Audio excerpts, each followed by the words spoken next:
এরপরে খড়গপুর বইমেলা কমিটির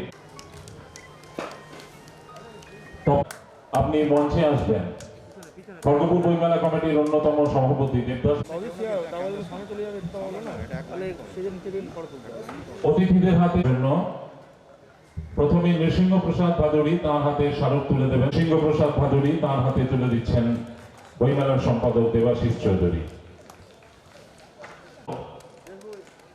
অংশুমান কর আমাদের প্রধান অতিথি, তার হাতে তুলে দিচ্ছেন দেবাশিস চৌধুরী। করব আপনার এই বিশেষ মুহূর্তটিকে অভিনন্দন জানান।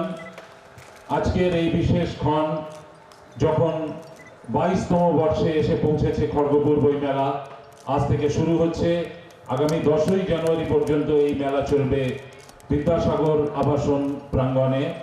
আজ সেই মেলার আনুষ্ঠানিক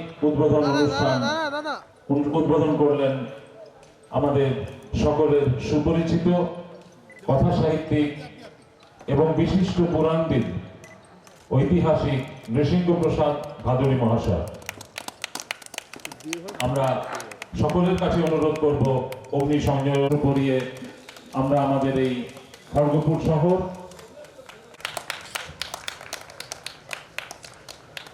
এরপর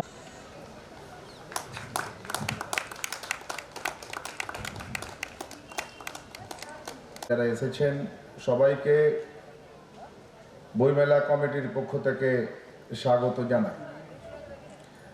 বইমেলার এই উদ্বোধন অনুষ্ঠানের আগে আমাদের মধ্যে একটা শঙ্কা কাজ করছিল যে আমরা করতে পারবো কিনা। আজকের অনুষ্ঠানের উদ্বোধক সম্মানীয় নৃসিংহ প্রসাদ ভাদুরী নির্দিষ্ট সময় কলকাতা থেকে রওনা দিয়েছেন আমাদের বইমেলা প্রাঙ্গণে আসবার জন্য। তখনও আমাদের মধ্যে শঙ্কা কাজ করছে যে রাজ্য সরকারের প্রেস কনফারেন্স আছে, এই বিশেষ পরিস্থিতিতে কি ব্যবস্থা গ্রহণ করে। কুমার মণ্ডল সহ আমাদের বইমেলা কমিটির স্যার তপন কুমার পাল, কবি সুনীল মাঝি, সর্বাণী ঘড়ই সহ অনেকেই। প্রথমেই আমি ধন্যবাদ দেব বাংলার মাননীয় মুখ্যমন্ত্রী মমতা বন্দ্যোপাধ্যায়কে। এই পরিস্থিতিতে বেশ কিছু বিধিনিষেধ আরোপ করেছে সরকার, যে আমাদের যে বেশ কিছুদিনের যে প্রচেষ্টা 22তম খড়গপুর বইমেলাকে সফল করবার জন্য, সেই প্রচেষ্টাটা বেঁচে আছে মুখ্যমন্ত্রীর উদ্যোগ এবং যে বিধিনিষেধ আরোপ করেছে তার মধ্যে থেকেও আমরা বইমেলা চালাতে পারব।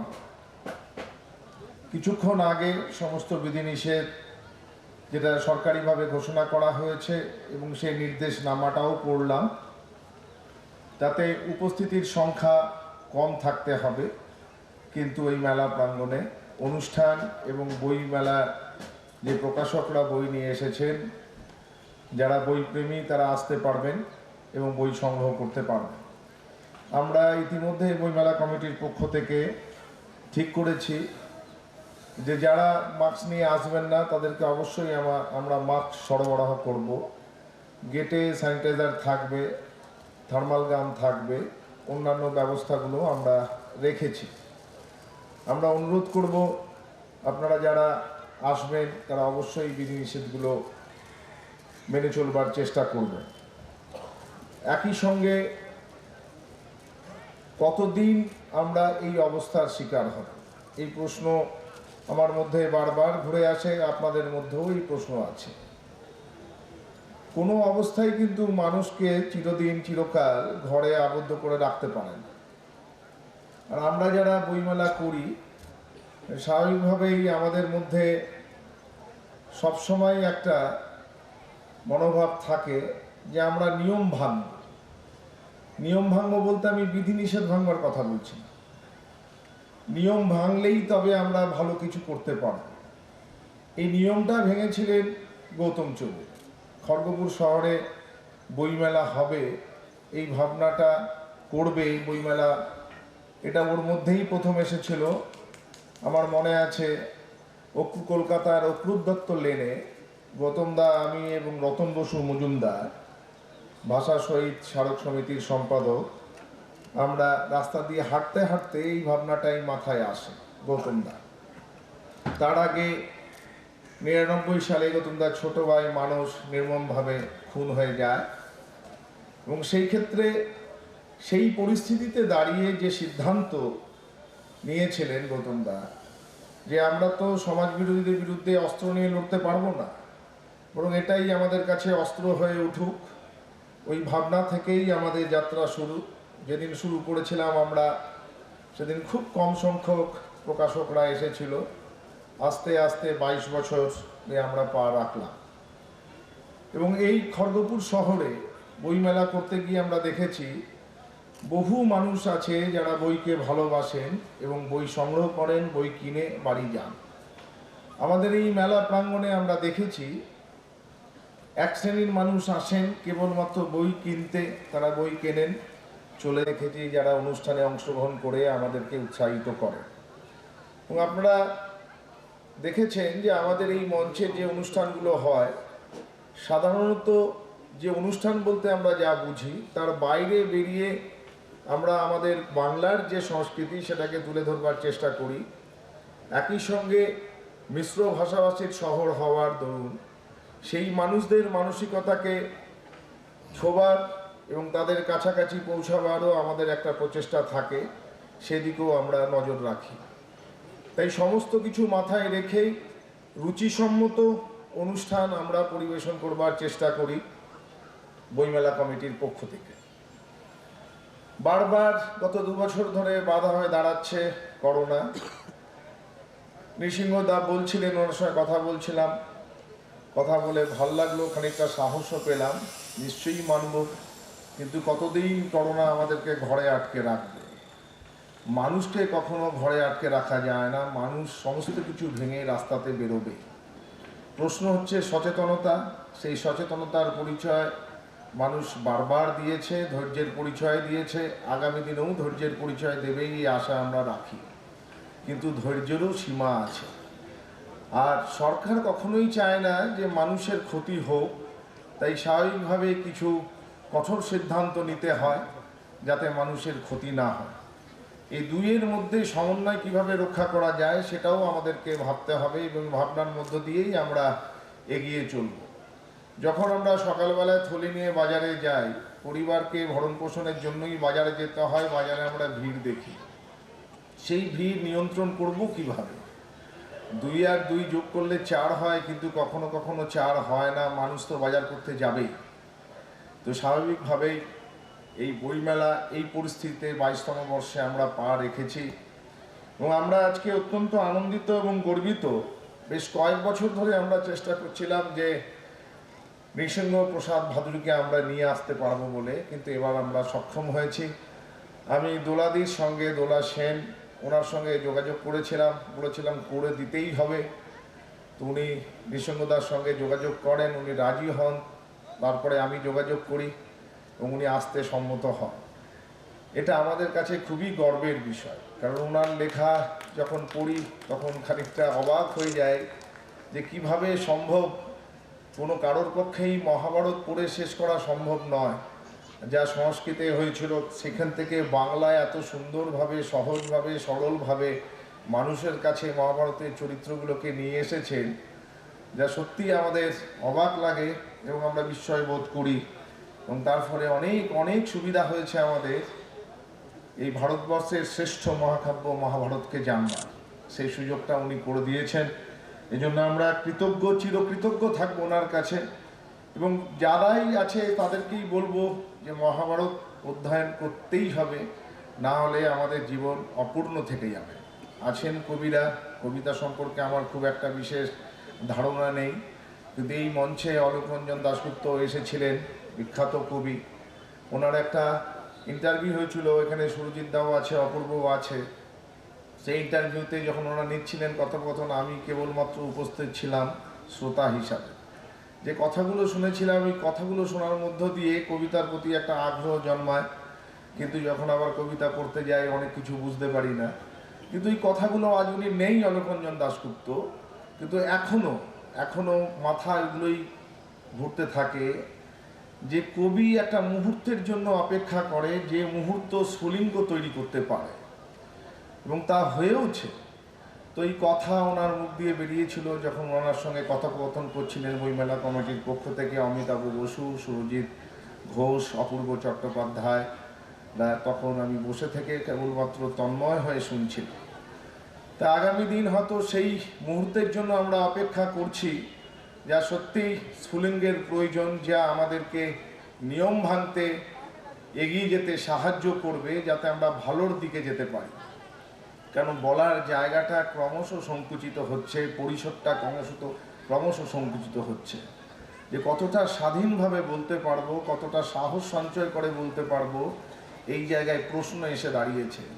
এই প্রশ্নের মুখোমুখি দাঁড়িয়ে আমরা বলিষ্ঠভাবে বইমেলাকে নেতৃত্ব দিই, যে মানুষ সাহস সঞ্চয় করুক, স্বাধীনভাবে নিজের মতামত ব্যক্ত করুক, এবং যেখানে অন্যায়, সেই অন্যায়ের প্রতিবাদে মানুষ গর্জে উঠুক, মুখর হয়ে উঠুক।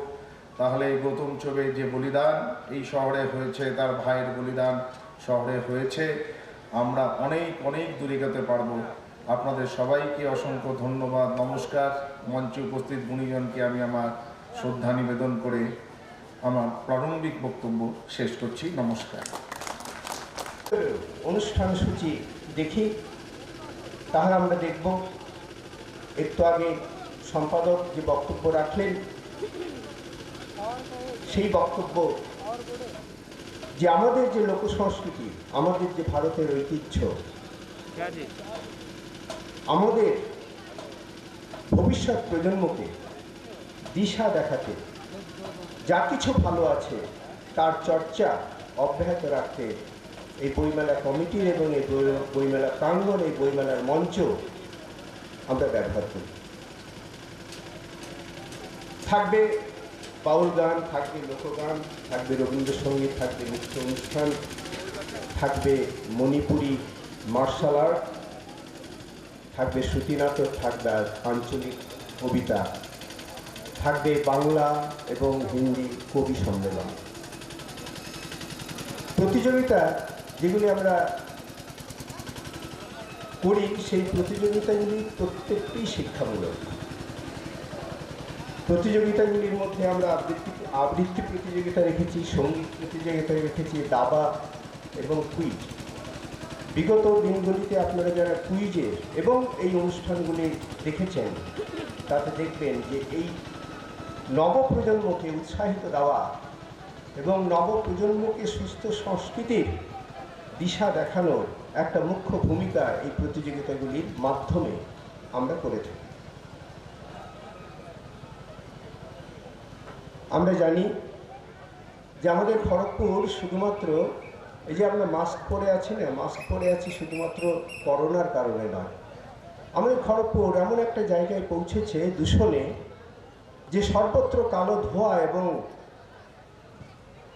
লোহার গুঁড়ো আমাদের লাং, বাচ্চাদের এবং আমাদের বৃদ্ধ থেকে আবার বৃদ্ধ বনিতা সবার ফুসফুসকে আক্রান্ত করছে।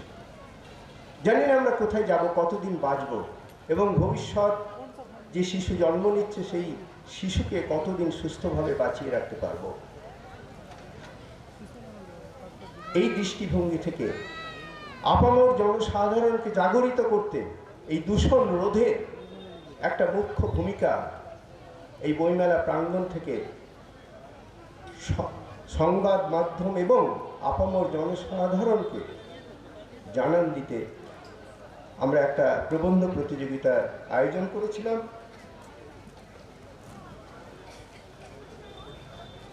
সেই প্রবন্ধ প্রতিযোগিতার বিষয় ছিল দূষণে বিপন্ন খড়গপুর। আমরা অভূতপূর্ব সাড়া পেয়েছি এবং এই প্রজন্মর সঙ্গে আপামর জনসাধারণের একটা প্রতিবাদে সোচ্চার করার একটা জায়গায় আমরা পৌঁছেছি। জানি না ভবিষ্যৎ বলবে। আমরা স্থানীয় যেসব শিল্পীরা রয়েছেন তাদেরকে উৎসাহিত করার জন্য এই মঞ্চ ব্যবহার করি, তাদের প্রতিভা বিকশিত হোক। সত্যজিৎ রায়ের জন্ম শতবর্ষ চলছে, তাকে শ্রদ্ধা জানাতে, তাকে জানতে চিনতে আমরা এখন গেটের সামনে একটা প্রদর্শনীর ব্যবস্থা রেখেছি। আপনারা সবাই সেটা উপভোগ করবেন।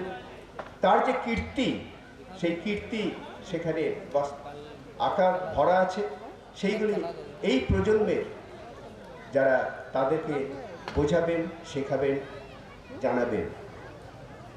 আমরা এই এলাকাকে এবং প্লাস্টিক বর্জনের ক্ষেত্রে একটা মুখ্য ভূমিকা এই বইমেলা কমিটি করেছে। আমাদের এই এলাকা বইমেলা প্রাঙ্গণ কিন্তু প্লাস্টিক বর্জিত এলাকা। আমরা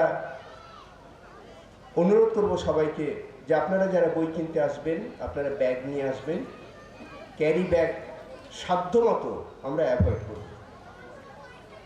আর যেটা সর্বোপরি বলতে চাই যে সবার কাছে বিনীত অনুরোধ বইমেলা কমিটির পক্ষ থেকে, আমাদের সবার পক্ষ থেকে, যে করোনা বিধিনিষেধ যেগুলি আছে সেগুলি আপনারা অক্ষরে অক্ষরে পালন করবেন। মাস্ক নিয়ম এবং দূরত্ব বিধি বজায় রাখা, থার্মাল চেকিং আমরা সাধ্যমতো চেষ্টা করেছি, করব এই কয়দিন, যাতে এই প্রাঙ্গণ থেকে কোনো করোনার সংক্রমণ কারো কাছে না পৌঁছে যায়। তা আমরা সবাইকে আন্তরিক শ্রদ্ধা জানাই। আজকে যারা অতিথি হিসাবে, উদ্বোধক হিসাবে সবাইকে পেয়েছি আমরা, তাদেরকে আন্তরিক শ্রদ্ধা নিবেদন করি। নৃসিংহ বাবুকে মতো মানুষ যে আমরা ছোটোবেলা থেকে, আমরা একদম ছোট্টবেলা থেকে ওনার নাম শুনে এসেছি, আজকে তাকে সামনে পেয়েছি, তাকে আমরা সবাই আমাদের আন্তরিক বিনম্র প্রণাম নিবেদন করছি। স্যার, আপনি আমাদের মধ্যে থাকুন, দীর্ঘকাল বেঁচে থাকুন। আপনার যে সৃষ্টি, আপনার এই সৃষ্টি আমাদের এই প্রজন্মকে আলোকিত করুক। আপনারা সবাই ভালো থাকবেন, এই বইমেলাকে ভালোবাসবেন, বইকে ভালোবাসবেন এবং সর্বোপরি বইকে ভালোবাসার মাধ্যমে বইয়ের প্রতি নবপ্রজন্মকে আগ্রহ গড়ে তুলুন। কারণ মোবাইল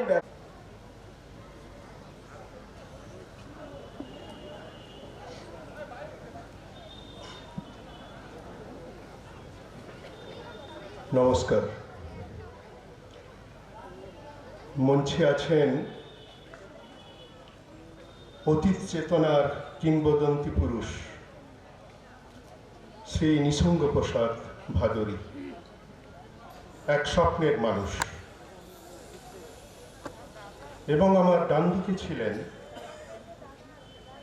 কবিতার আধুনিকতা ও ছন্দ ভাবনা নিয়ে যিনি এক ম্যারাথন দৌড়ের যাত্রী, কবি অংশুমান কর।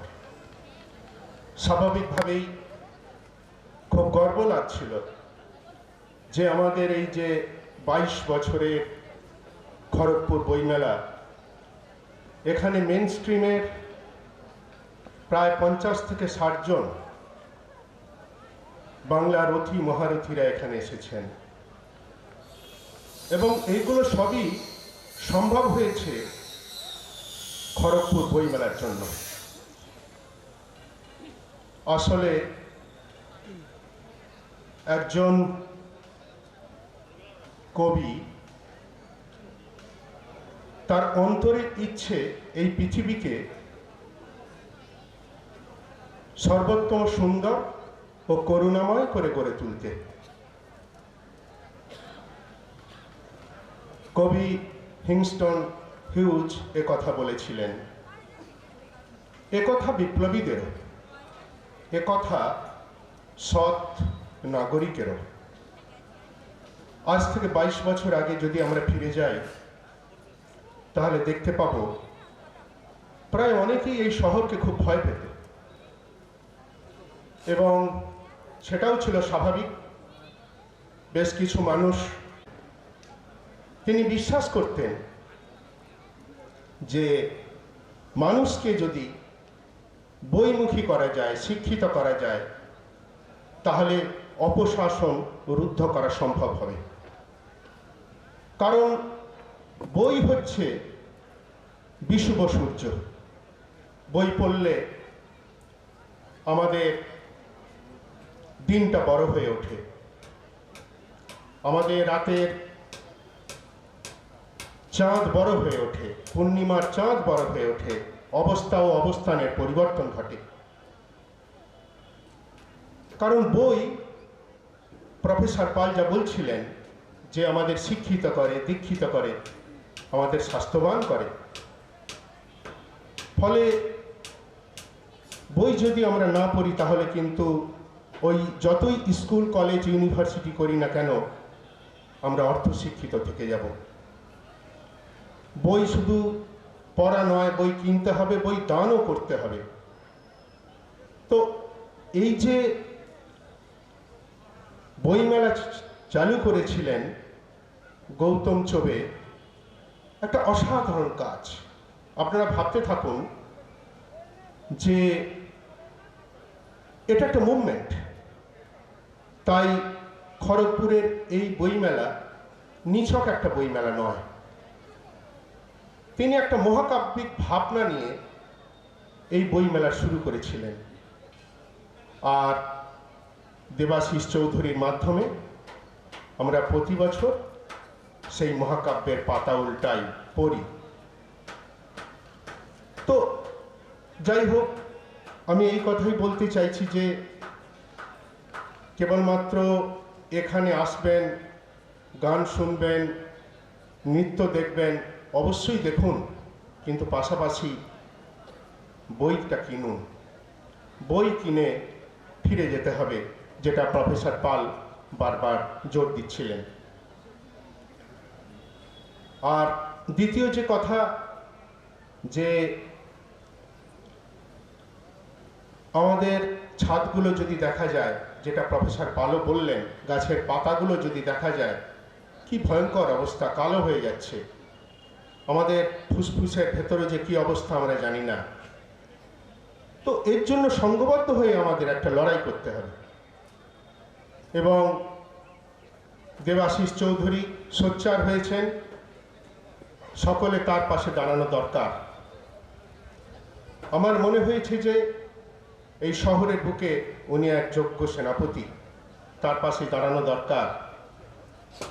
অন্যান্যরা এই শহরকে ভালোবাসেন, যারা সৎ নাগরিক তারাও ভালোবাসেন, কিন্তু আমি বলছি যে যখনই অপসংস্কার, অপসংস্কৃতি আসে, তখন বেশ কিছু মানুষ এগিয়ে যায়। সেই জন্যই তো আজকে মানস গৌতম চলে যাওয়ার পর এই 20টা বছর তিনি একা এই দায়িত্ব সামলাচ্ছেন। আমরা তো কেবলমাত্র এখানে আসি, কবিতা পড়ি, একটু মঞ্চে বসি, কিন্তু কোথা থেকে যেই খরচ হয়, এত টাকা পয়সা আসে, আমরা কিছুই জানি না। আমরা অনেকেই কিছু জানি না, চমকে যাই। ছোট্ট একটা অনুষ্ঠান করতে পারি না, কিন্তু বছরের পর বছর আমাদেরকে কোনো কিছু ভাবতে না দিয়ে তিনি এই লড়াইটা করে চলেছেন এই খড়গপুর শহরের বুকে। সেই জন্যই আমার মনে হয়েছে যে অন্য সকলেই আছেন, কিন্তু অনেকেই তো তালপাতার সেপাই, এবং তারা কাঠের বন্দুক নিয়ে লড়াই করেন। কিন্তু দেবাশিস চৌধুরীর লড়াইটা হচ্ছে বই নিয়ে, বইকে ভালোবাসা। তো যাই হোক, এই বই প্রীতির জন্যই নমস্কার। এই ছেলেটি যদি 20 বছর, এখন বয়স হয়েছে 50 ছুঁই ছুঁই, 20 বছর যদি এই শহরের ক্ষমতা পেত, আমার দৃঢ় বিশ্বাস যে খুনির শহর, যে শহরে খুন হতো, সেই শহর আর রত্নাকর হতো না, সে বাল্মীকিতে পরিণত হতো। সেটা হয়েছে, মহাকাব্য রচিত হয়েছে। যাই হোক, আমাদের স্যার নিঃসঙ্গ প্রসাদবাবু খুব ব্যস্ত আছেন, তাকে ফিরে যেতে হবে, স্ত্রী একা অসুস্থ, কথা বললেন। আমরা সেই মহান ব্যক্তিত্ব যে দুজন আজ আছেন অতিথি হয়ে, তাদের কথা শুনব। আপনারা সকলে ভালো থাকুন, বইমেলার পাশে থাকুন। সৎ মানুষের জয় হোক। নমস্কার। আমার অত্যন্ত প্রিয়, আমি বলবো শিক্ষকই, কেননা তার ক্লাসে বসার সুযোগ আমার হয়নি, কিন্তু পাঠদানের যে কাজ, সেই কাজ তিনি করে গেছেন তার অজান্তেই। আমাদের মতো অনেকেই আসলে একলব্য, এবং আমাদের প্রিয় মানুষ, যার কথা বারবার আজকে উচ্চারিত হলো, নৃসিংহ প্রসাদ ভাদুড়ী, যার সঙ্গে মঞ্চে বসে থাকাটাও একটু ভয়ের, শঙ্কার, লজ্জার এবং শ্লাঘার বিষয় একই সঙ্গে। অধ্যাপক পাল চমৎকার কথা বলেছেন। দেবাশিসবাবু এই মুহূর্তে মঞ্চে নেই, খুব মনোযোগ দিয়ে কথা শুনছিলাম। সর্বানিধি আছেন, প্রাক্তন পৌর প্রধান রয়েছেন, চঞ্চলবাবু যিনি পুরস্কৃত হবেন আজকে তিনি রয়েছেন, আমার খুব কাছের মানুষ, আমার অগ্রজ কবি, অসমবয়সী বন্ধু সুনীলদা রয়েছেন, আপনারা সকলে রয়েছেন যারা এই শীতের মেদুর সন্ধ্যায় হাজির হয়েছেন বইকে ভালোবেসে। আপনাদের সকলকে আমি, অদ্ভুত মানুষ ছিলেন, নিয়ম ভাঙার কথা হচ্ছিল। নৃসিংহদা সারা জীবন নিজের জীবন দিয়ে নিয়ম ভেঙেছেন এবং তিনিও তাই, অরূপদাও তাই নিয়ম ভেঙেছেন। ভাবা যায় না কত রকম ভাবে, কবিতায়, ছন্দে, কৃৎকৌশলে যেমন নিয়ম ভেঙেছেন, জীবনযাপনের নিয়ম ভেঙেছেন। ওর শহরে একবার, হাইডেলবার্গ শহর, ওর শহর না, যেখানে থাকতেন উনি, যেখানে থেকেই চলে গেলেন, আমার মনে আছে ওর যারা সহচর, যাদের ওরা তৈরি করেছেন, আপনারা শুনলে অবাক হবেন যে এই যে বাংলা ভাষার কথা বলছিলাম তো, বইয়ের কথা, ওই হাইডেলবার্গ বিশ্ববিদ্যালয়ের যে ভারতীয় ভাষা সংস্কৃতি চর্চার যে জায়গা, সেখানে আমিও গেছি। অরূপদা তখন রিটায়ার করে গেছেন। তো সেখানে গিয়ে আমি দেখেছি, আমার এক বন্ধু আছেন যাকে নৃসিংহদাও চেনেন ডেফিনেটলি, অলোকদার কাছেই পিএইচডি করা তার, সে আমার এক ছাত্রীকে এখন পিএইচডি করিয়েছে, হান্স হার্ডার। আমার চেয়েও ভালো বাংলা বলে, নৃসিংহদার চেয়ে ভালো বলবে না, কিন্তু হান্স আমার চেয়ে ভালো বাংলা বলে। বঙ্কিমচন্দ্র নিয়ে তার যে কাজ আমি গিয়ে দেখেছি, বিশ্বাস করবেন না, অলোকদার নেতৃত্বে ওই হাইডেলবার্গ বিশ্ববিদ্যালয়ে উর্দু ভাষা, বাংলা ভাষা, মানে যে চর্চা হয়ে চলেছে ক্রমাগত, তা বিস্ময়কর, ভাবলে অবাক লাগে। এটাও কিন্তু একটা প্রথা ভাঙা কাজ।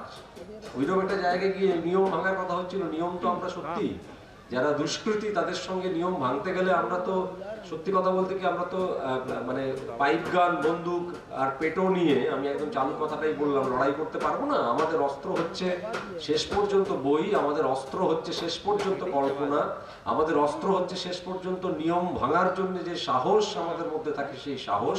আমাদের অস্ত্র হচ্ছে শেষ পর্যন্ত সহমর্মিতা।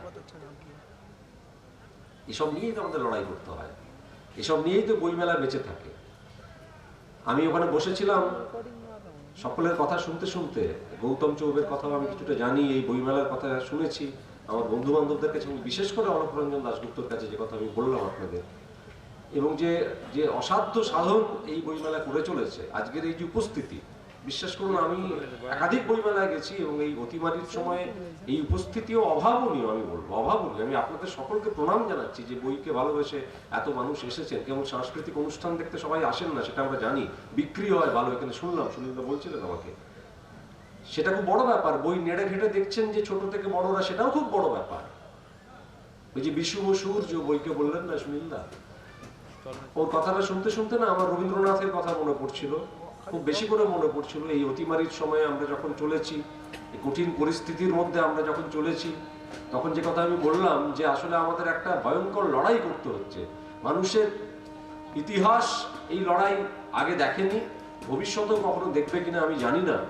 আমরা যারা সেই ঐতিহাসিক মুহূর্তের মধ্যে দিয়ে যাচ্ছি এবং শেষ পর্যন্ত এখনো জীবিত আছি, অনেককে আমরা হারিয়েছি, বেদনার হলেও একথা সত্যি, বেদনার হলেও একথা সত্যি, যে কারণেই সরকারকে অনেক রকমের বিধিনিষেধ আরোপ করতে হয় এবং সরকার সেটি করছেন অত্যন্ত দক্ষতার সঙ্গে। অন্তত আমাদের রাজ্যে আমার সেটা মনে হয়েছে গত এক বছরের যে কর্মসূচি, প্রথম দিকের জনতা খুব বাদ দিলে। কিন্তু তাও আমি যে কথা বলছিলাম, যে এই কঠিন পরিস্থিতি, যে ভীষণ এক অসম লড়াইয়ের মধ্যে আমরা পড়ে গিয়েছি, সেই অসম লড়াইয়ের মধ্যে তো বইমেলাও পড়েছে। এই যে বইমেলাকে আপনারা বলছিলেন দেবাশিস বাবু, যে গত বছর থেকে আমাদের এই যে বইমেলাগুলো হচ্ছে, কলকাতা বইমেলা হয়নি, এবছরও একটা প্রশ্নের মুখে আমরা দাঁড়িয়ে আছি, আমরা জানি না কি হবে। ছোট ছোট শহরের বইমেলা, অনেকগুলি লিটল ম্যাগাজিন মেলার সঙ্গে আমি যুক্ত। সেই লিটল ম্যাগাজিন মেলাগুলো, আমার শহরে একটি বড় লিটল ম্যাগাজিন মেলা আমরা করতাম, আমরা করতে পারিনি গত বছর, এবছরও করার আমরা সাহস দেখাইনি। আপনারা যে সাহস দেখিয়েছেন না, নিয়মের মধ্যে থেকে নিয়মকে ভাঙার যে সাহস, সেই জন্য একদম আপনাদেরকে, মানে একদম যাকে বলা হয় টুপি খুলে অভিনন্দন, সেই টুপি খুলে অভিনন্দন জানানো উচিত এবং আমি জানাচ্ছি। এবং এখানেই এই কঠিন পরিস্থিতির মধ্যে রবীন্দ্রনাথের কথা মনে পড়ছিল, সুনীলদার এই বিষুব সূর্যের কথা শুনতে শুনতে, যে উপমাটি তিনি দিলেন, যে আমাদের দিন বড় হয়ে যায়, আমাদের চাঁদ বড় হয়ে যায়। যখন এই অতিমারি আসছে, খেয়াল করে দেখবেন, তখন দু রকমের তত্ত্ব আমাদের সামনে এসে দাঁড়িয়েছিল, যারা আমরা একটুখানি তাত্ত্বিক পড়াশোনা করি। একদিকে অমর্ত্য সেন বলেছিলেন যে সহমর্মিতার নতুন দিগন্ত উন্মোচিত হতে পারে, এই অতিমারি আমাদের সেই সম্ভাবনার সামনে দাঁড় করিয়ে দিতে পারে। আরেকদিকে পৃথিবীর এক বিখ্যাত পণ্ডিত নোয়াম চমস্কি তিনি বলছিলেন যে না, তা হবে না, তার কারণ এর মধ্যেও প্রতিযোগিতা হবে, এর মধ্যেও নৃশংসতা হবে, মানুষ আরো নিষ্ঠুর হবে। আমরা দুটোই দেখেছি, আমরা গোটা পৃথিবী জুড়ে দুটোই দেখেছি। একটু আগে নৃসিংহদা বলছিলেন যে আমি এসব মানি না, তার কারণও তিনি দিচ্ছিলেন। আমি বললাম দয়া করে সরকারি মঞ্চে দাঁড়িয়ে এইসব কথা বলবেন না, আমাদের সকলের বিপদ হবে। এবং উনি মাস্ক পরছিলেন, ওর একটা তত্ত্ব আছে, সেই তত্ত্ব ওনাকে দিচ্ছে। কিন্তু এই দুটোই আমরা দেখলাম তো, একদিকে হচ্ছে সহযোগ, আরেকদিকে হচ্ছে প্রতিযোগিতা, নিষ্ঠুর সেই প্রতিযোগিতা। এই সময় গোটা পৃথিবী জুড়ে হয়েছে, অনেক প্রাণ ঝরে গেছে সেই প্রতিযোগিতার বলি হয়ে। যারা যারা যারা যারা যারা সত্যি সত্যি সত্যি সত্যি আমার মনে পড়ছে এই মুহূর্তে দাঁড়িয়ে তাদের নিয়েও কবিতা লিখেছে। পেঙ্গুইন থেকে একটা বই বেরিয়েছে কিছুদিন আগে, গোটা পৃথিবীতে লকডাউনে লেখা কবিতা নিয়ে। তো ভারতীয় ভাষায় যে কবিতাগুলো লেখা হয়েছে সে তার মধ্যে আমার একটা কবিতা ছিল, সচ্চিদানন্দন এডিটর ছিলেন, আমি পড়ছিলাম তার ভারতীয়রা যে কবিতা লিখেছেন এই সময় দাঁড়িয়ে লকডাউন পর্বে, সেই কবিতার অধিকাংশ কবিতা বিভিন্ন ভাষায়, ইংরেজি ভাষায়, হিন্দি ভাষায়, উড়িয়া ভাষায়, মালায়ালাম ভাষায়, তার অধিকাংশ কবিতায় বারবার যারা ফিরে এসেছে তারা পরিযায়ী শ্রমিক, যাদের আমরা হারিয়েছি, কবিতার বিষয় হয়ে উঠেছে তারা। সে কথাই আমাকে বলছিলেন লিঙ্গিতে নৃসিংহ প্রসাদ ভাদুড়ী, এবং যে জন্য আমার রবীন্দ্রনাথের কথা মনে পড়ছিল। এইসব কথা মনে আসছিল ওখানে বসে শুনতে শুনতে, প্রত্যেকের কথা, রবীন্দ্রনাথের কথা মনে আসছিল। আমি উপনিষদ জানি না, ওর নখেরও যোগ্য নই। গীতাঞ্জলি আমি যখন পড়ি তখন আমি গীতাঞ্জলিকে একটি সেকুলার বই হিসেবে পড়ি, আমার নিজের ধর্মগ্রন্থ হিসেবে পড়ি। জীবনও যখন শুকায় যায় করুণা ধারায় এসো, সকল মাধুরী লুকায় যায় গীত সুধা রসে এসো, এ কথা লিখছেন রবীন্দ্রনাথ। জীবনও যখন শুকায় যায় করুণা ধারায় এসো, এই জীবন শুকিয়ে গিয়েছিল আমাদের, শুকিয়ে গেছে অনেকখানি আমাদের, তখন সবচেয়ে বেশি যে আমাদের দরকার তা তো এই করুণা ধারা। এই করুণা ধারা যদি একটি হৃদয় থেকে আরেকটি হৃদয়ে প্রবাহিত হয় তাহলে এই উদ্যোগ সম্ভব। পাইপ গানের বিরুদ্ধে আমাদের লড়াইয়ের শক্তি যোগায়, নিয়ম ভাঙার বিরুদ্ধে, নিয়মের মধ্যে থেকে নিয়ম ভাঙার বিরুদ্ধে আমাদের শক্তি যোগান রবীন্দ্রনাথ, শক্তি যোগায় এই করুণা ধারা, তার প্রবাহ এক হৃদয় থেকে আরেক হৃদয়ে। এবং সেই করুণা ধারা প্রবাহিত হয় বলেই আমরা সংযোগের ভাষা খুঁজে পাই, সেই করুণা ধারা প্রবাহিত হয় বলেই শেষ পর্যন্ত অতিমারীকে অতিক্রম করে স্পন্দিত হয় জীবন। ওই একটা স্ফুলিঙ্গের মতো একটা কবিতার জন্ম হয়, সেই করুণা ধারা প্রবাহিত হয় বলেই শেষ পর্যন্ত আমরা জানি মানুষ জিতবে। সভ্যতার সংকটে এতগুলো কথা বললেন, কি দেখে এলাম, কি দেখে এলাম, কি দেখে এলাম, কিন্তু তারপর বলছেন, এবং আমি একটা কবিতায় লিখেছিলাম যে পৃথিবীর সবচেয়ে বড় শব্দ আমার ওই শব্দটা বসাচ্ছেন কিন্তু, মানুষের ওপর বিশ্বাস হারানো পাপ। এই কিন্তুটি আমাদের আশ্রয়, এই কিন্তুটি আমাদের ওই করুণা ধারার কাছে নিয়ে যায়। কথা বাড়াবো না, আপনারা এসছেন নৃসিংহদের কথা শোনার জন্য, আমিও মন্ত্রমুগ্ধের মতো কথা শুনি। উনি যখন কথা বলেন তখন ছবি আঁকেন, উনি যখন কথা বলেন তখন মন্ত্র উচ্চারিত হয়। বাঁচিয়ে রাখুন এই উদ্যোগকে, আমাদের সকলকে ওই বিষুব সূর্যের পথ ধরে হাঁটতে হবে। রবীন্দ্রনাথ দিয়ে শুরু করছিলাম কথা, রবীন্দ্রনাথের আরেকটা কবিতার কথা এই মুহূর্তে দাঁড়িয়ে মনে এলো, সবাই পড়েছেন সেই কবিতা, হারিয়ে যাওয়া ছোট্ট আমার মেয়ে, সঙ্গিনীদের ডাক শুনতে পেয়ে সিঁড়ি দিয়ে নিচের তলায় যাচ্ছিল সে নেমে, অন্ধকারে ভয়ে ভয়ে থেমে থেমে। আমাদের আগে সেই অবস্থা, অন্ধকারে ভয়ে ভয়ে থেমে থেমে আমরা হাঁটছি। তারপর রবীন্দ্রনাথ লিখছেন, হাতে ছিল প্রদীপখানি, আঁচল দিয়ে আড়াল করে চলছিল সাবধানে।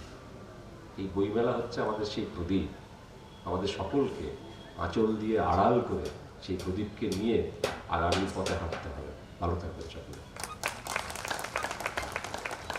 अभिरामं मृगमदतिलकं कुण्डलाक्रान्तगणं कञ्जाक्षं कम्बुकाठं स्मितसुभगमुखं साधरिन्नस्तवेणुं श्यामं शान्तं त्रिभङ्गं रविकरवसनं भूषितं वैजयन्ती वन्दे बृन्दावनस्थं युवतिशतवृतं ब्रह्मगोपालवेषं चूडायां शिखिपिञ्छिनि तिलकिनी भाले अधरे वंशिनी पीनां से बनमालिनी कटितटे पीताम्बरालम्बिनी पादे नूपुरिणी तथा नयो नयो प्रेमामृतापाङ्गिनी लीला लीला काचन वर्ततां मनसि मे राधा मनोमोहिनी। আমার এই লীলা পুরুষোত্তম তার আশীর্বাদ যারা এই বইমেলা উদযাপন করছেন তাদের উপরে বর্ষিত হোক, যারা মঞ্চে আছেন তাদের উপরে বর্ষিত হোক, এবং যারা সামনে উপস্থিত আমার শ্রোতা তাদের উপরে বর্ষিত হোক। সকলে ভালো থাকুন। সত্যি কথা বলতে কি যে আমার মাস্টারমশাই ছিলেন নারায়ণ গোস্বামী, ক্লাসে কোনো একটা প্রসঙ্গে কথা বলতে বলতে বলেছিলেন যে কখনো যদি ভালো করে আত্মপ্রশংসা ভালো করে শোনো না, তাহলে পরের জন্মে ঘর জামাই হবে। তো আমার যে সমস্ত প্রশংসা করে দিয়েছে না, তাতে সামনের জন্মে আমার আর কোনো রাস্তা নেই ঘর জামাই করা ছাড়া।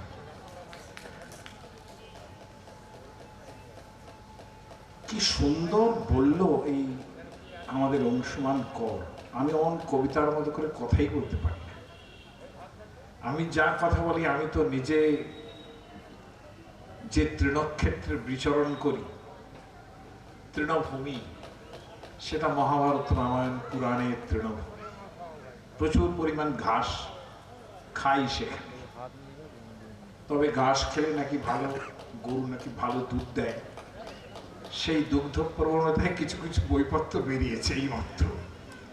তাছাড়া যে আর কিছু হয়েছে যেমন সুন্দর কবিতার মতো করে বলা, তা আমি বলতেই পারি না। কথা বললেই সেখানে তত্ত্ব এসে যায়, নানান রকম কথা এসে যায়। যেমন আজকেও আমার নিজের যেটা মনে হচ্ছে, দেখুন যে আমি তো উদ্বোধন করতে এসেছি, তো আমি এটা মাঝে মাঝে ফিল করি যে বোধন তো বেশ ভালো ছিল, তার সঙ্গে উদ্বোধনটা কেন। তো এই তত্ত্বটা বোধহয় আপনাদের আমার একটু জানানো উচিত, কারণ আজকে সেই বিস্ফার যেটা তৈরি হয়েছে একটা বইমেলাকে উপলক্ষ করে, সেই বিস্ফার কিন্তু এই শব্দের মধ্যে আছে, উদ্বোধন। বোধন মানে কিন্তু জাগ্রত করা। যেমন দেখবেন আমরা ষষ্ঠী দিন দুর্গা বোধন হয়, সেটা বোধন, জাগ্রত করি আমরা। কিন্তু আমি দেখেছি যে এই একটা উপসর্গ আছে, আমার এত প্রিয় সব উপসর্গ এইটা। উপসর্গ মানে জানেন তো, যে উপসর্গ ক্রিয়াপদকে এমন একটা অবস্থা তৈরি করে যে তার নিজের অবস্থার পরিবর্তন হয়, তার নিজের অর্থ থাকে না, অন্য অর্থ তৈরি হয়ে যায়। প্রহার, আহার, সংহার, বিহার, পরিহার, বাচ্চা। মানে আমি সামান্য হার, রি ধাতু থেকে, হার বললে হরণ করা বোঝায়, কিন্তু প্রহার বললে অন্যরকম, সংহার বললে অন্যরকম, আহার বললে অন্যরকম, একটা করে উপসর্গ। কাজে উপসর্গ কিন্তু আমার কাছে খুব প্রিয় বস্তু। উপসর্গ মানে আপনারা কি জানেন, যে একটা উৎপাদ। তো শব্দের মধ্যে একটা উৎপাদ তৈরি করে, আর এই উপসর্গটা আমার সবচেয়ে প্রিয় উপসর্গ। কেন? যে এখানে যেখানেই প্রয়োগ হয় এইটা, সেখানেই দেখবেন একটা কিছু বেশি হচ্ছে। অর্থাৎ আপনারা যদি কখনো ভাতের ফ্যান, উনুনে তো এখন রান্না হয় না।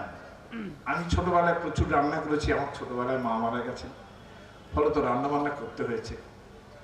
তো একটা হাঁড়ির মধ্যে যখন ভাতের ফ্যানটা উঠলো, এবং কখনো কখনো এইরকম মুহূর্ত আসে যে ফ্যানটা উঠলে পড়ে যায় না, একটা বিশাল ফোম তৈরি হয়, বুদবুদের একটা অদ্ভুত জিনিস তৈরি হয়, সেটা ফুটতে থাকে, আর সবসময় বুদবুদগুলো ওপর থেকে নিচে নামা ওঠা করতে থাকে। এই দৃশ্যটা কিন্তু কম চমৎকার নয়। একটা হাঁড়ি থেকে এই যে উপচে পড়ছে সৌন্দর্য, এই ব্যাপারটাই কিন্তু উত উপসর্গের মধ্যে আছে। ইনফ্যাক্ট উপচে পড়ছে এটাও কিন্তু উত উপসর্গের কেস। ঘটনা হচ্ছে সব জায়গায় আপনি যদি ফুল্ল বলেন, ফুল্ল হতো বকুল, কিন্তু উৎফুল্ল বললে সেই ফুল্লতার মধ্যে কিন্তু আরেকটু বিস্ফার আছে। লম্ফন বললে আপনি লাভ দিচ্ছেন, কিন্তু উল্লম্ফন বললে তার মধ্যে বিস্ফার আছে। এরকম প্রত্যেক জায়গায় আমাকে একজন সেরকম বলেছিল, আচ্ছা আপনি যেরকম বলছেন তাহলে পীড়ন আর উৎপীড়নে কি হবে? আমি যে পীড়ন করলে পরে পীড়ন করছি, খুব পরিষ্কার জিনিস, তো উৎপীড়ন ব্যাপারটার মধ্যে কিন্তু একটা কৌশলও আছে। তার মধ্যে পীড়ন জিনিসটা ঠিক উৎপীড়ন নয়, তাই না? পীড়ন করছি তো একেবারে পীড়া দিচ্ছি, বোঝা যায় পরিষ্কার। কিন্তু উৎপীড়ন, বধূর উৎপীড়ন হয়, অনেক কিছুর উৎপীড়ন হয়। সেই উৎপীড়ন যে কোন কৌশলে কত সুন্দরভাবে হয়, উৎ উপসর্গটার মধ্যে সেটা আছে। আমাকে এটাও তো মনে হয় যে আজকে নিয়ম ভাঙার কথা বলবো। শৃঙ্খল, শৃঙ্খল থেকে আপনি দেখুন উচ্ছৃঙ্খল। হ্যাঁ, এই উচ্ছৃঙ্খলতা তো কত জায়গায় আমরা এই শেকল ভাঙার গান শুনেছি, শেকল কথার গান শুনেছি, তাই না? তাই শৃঙ্খল থেকে মুক্ত হওয়া, সেও কিন্তু উৎ। সেই রকম বোধন আজকে তো আমরা যেটা করছি, উদ্বোধন করছি। সেটা কি? এই বোধনের সঙ্গে আপনাদের যে বই সম্বন্ধে জাগ্রত করা, সেটাকে কিন্তু আমরা একটা উৎসবের মধ্যে দিয়ে পরিবেশন করছি। উৎসব, সুধাতু থেকে সব হয়, দন্তস্বয় হয়, তার মানে প্রসব করা। কিন্তু দেখুন যেখানেই প্রসব হচ্ছে, সেটা যখন আনন্দের জায়গা তৈরি করছে, তখন কিন্তু সেটা উৎসব হচ্ছে, যেটা বিবাহ থেকে আরম্ভ করে, পুত্র জন্ম থেকে আরম্ভ করে, কন্যা জন্ম থেকে আরম্ভ করে সব কিছুর মধ্যে কিন্তু এই সুধাতু প্রসবটা একটা উল্লম্ফনের জায়গায় তৈরি করে দেয়। ঠিক বোধনটা আপনাদের বই নিয়ে জাগ্রত করছি না, this the play way in education, যে আপনারা একটা মেলার মধ্যে এসছেন, আপনারা কিন্তু আমরা আপনাদের কিন্তু উদ্বোধিত করছি, আপনাদের একটা উৎসবের মধ্যে নিয়ে এসছি। অর্থাৎ শুধু জাগ্রত করলে সেটা বড্ড বেশি গদ্য জাতীয় হয়, কিন্তু যেটা উৎসবের মধ্যে দিয়ে আপনাদের যদি উদ্বোধন করে দিচ্ছি যে জিনিসটা, সেই বইমেলা কিন্তু আপনাদের অন্যরকম একটা কবিতার জায়গা তৈরি করে দেবে, ঠিক যেরকমটা আমাদের অংশুমান বলল। বই সম্বন্ধে যদি আমাকে বলতে বলেন, আমি হচ্ছি লাস্ট পার্সন। কেন? আমার মনে আছে যে এই ব্যাপারটা কিরম হয় জানেন, যদি বই সম্বন্ধে কথা বলতে বলেন, তাহলে ঠিক আমার এই ছোটবেলার রচনা লেখার কথা মনে পড়ে, যে এই গরু সম্বন্ধে 10 লাইন লেখো। এখন বই সম্বন্ধে যদি কিছু বলতে যাই না, ওই রকম জিনিসটা দাঁড়াবে যে বই পড়া খুব ভালো, বই করলে জ্ঞান বৃদ্ধি হয়, বই করলে অমুক হয় তমুক হয়। এই 10 লাইন যে রচনা করার ক্ষমতা, এত এত এত এত এত শৃঙ্খলাবদ্ধভাবে, উচ্ছৃঙ্খল মানুষ আমি, কাজে এরকমভাবে সম্ভবই নয়। বরঞ্চ আমি একটু বইটা কিভাবে প্রথম সভ্যতার প্রথম দিন থেকে বই যে কত তপস্যার বস্তু ছিল, সেটা একটু আপনাদের একটু জানাই, এবং সেটাতে হয়তো একটু জ্ঞান লাগবে, তবু সেটা শুনুন।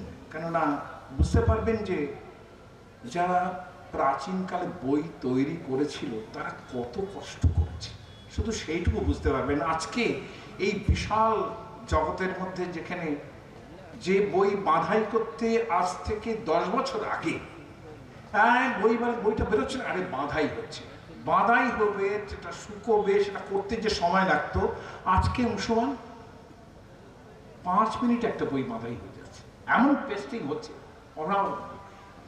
এই যে ভীষণভাবে প্রলিফিকভাবে জিনিসগুলো চলে আসছে, এখানে কিন্তু তপস্যার মূল্যটা বোঝা যায় না। একটা বই যে তৈরি হয়, আমি জাস্ট একটু সেই সম্বন্ধে একটা দুটো কথা বলি, কিভাবে বই তৈরি হতো।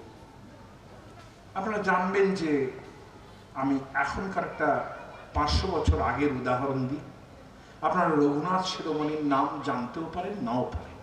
চৈতন্য মহাপ্রভুর সময়ে, মানে হি ওয়াজ আ সর্ট অফ মাইট বি যে একটু কি বলবো সিনিয়র কন্টেম্পোরারি হতে পারেন চৈতন্য মহাপ্রভু। রঘুনাথ শিরোমণি যিনি নব্বন্যায়ের স্রষ্টা, দিগন্ত ভাষানো এক মানুষ। নব্বন্যায় নিয়ে এখন এখানে চর্চা হয় না, কিন্তু এখন বিদেশে প্রচণ্ডভাবে হয় নব্বন্যায় নিয়ে চর্চা। এবং আপনারা জানবেন যে নবদ্বীপ একটা জায়গা, it was the Oxford of Bengal, একটা সময় এরকম ছিল। চৈতন্য মহাপ্রভু তো আছেনই, রঘুনাথ শিরোমণিও কিন্তু এই জায়গায়, যারা আমরা বাঙালি কবিতা পড়েছেন যারা শুনবেন, সেটা যে পক্ষ ধরে পক্ষ শাসন করি, এইসব শুনে থাকবেন আপনারা, যদি এখন অবশ্য আমরা বাঙালি আর কেউ পড়ে না। ঘটনা হচ্ছে এই যে রঘুনাথ শিরোমণি এত বড় একজন মহাপণ্ডিত ছিলেন, তার কাছে নবদ্বীপে পড়তে এসেছিলেন তামিলনাড়ু থেকে একজন পণ্ডিত। ভাষাটা কি? ভাষাটার মাধ্যম কিন্তু সংস্কৃত। আর আমি তো সংস্কৃত জগতের লোক, সেই জন্যই সেই উদাহরণটা দিচ্ছি। তো সংস্কৃত তার কমিউনিকেশন ভাষা, তার সংস্কৃতে কথা বলছেন। তিনি আসলেন রঘুনাথ শিরোমণির কাছে পড়তে, অনেক বছর ধরে পড়াশোনা করলেন। পড়াশোনা করার পর তার গুরু যে বইটি লিখেছেন চিন্তামণি দ্বিধীতি, সেটা তিনি কপি করে নিয়ে গেলেন তামিল স্ক্রিপ্টে। কেন বলছি তামিল স্ক্রিপ্টে? অর্থাৎ কিনা রঘুনাথ শিরোমণির যে বইটা, যিনি বাঙালি, যিনি সংস্কৃতে বাংলা স্ক্রিপ্টে লিখেছেন, সেই বইটা তামিলের শঙ্কর মিশ্র, শঙ্কর ভট্ট, তিনি কিন্তু লিখে নিয়ে গেলেন তামিল স্ক্রিপ্টে। একই কথা কি যা বাংলার মধ্যে আছে, বাংলা মানে সংস্কৃত যা একই রকম রইল, তিনি তামিল স্ক্রিপ্টে লিখে নিয়ে গেলেন।